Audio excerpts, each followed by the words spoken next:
2.5 سال بعد ہم نے مذاکرات کے حوالے سے بات کی. ہمارے ہزاروں کارکن پیشیوں پر آتے ہیں اور سب ڈٹے ہوئے ہیں. میرے پاس جو ڈگریاں ہیں میں کسی بھی ملک جا سکتی تھی.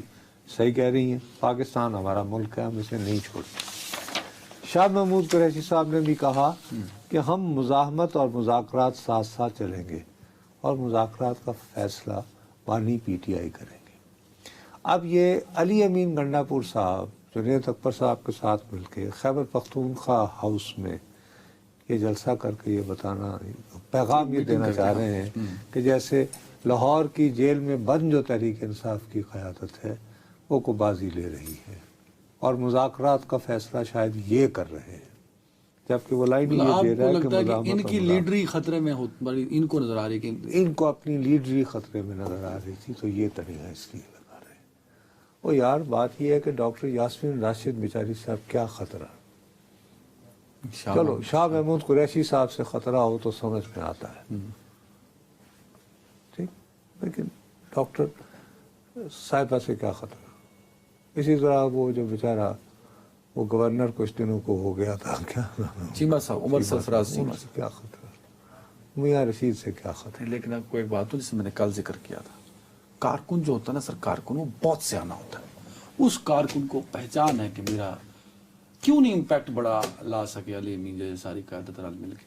ایک دفعہ نکلی تھی نا بشرا بی بی, سب کے ڈنڈے سیدھے ہو گئے, ایک دفعہ نکلی ہے وہ.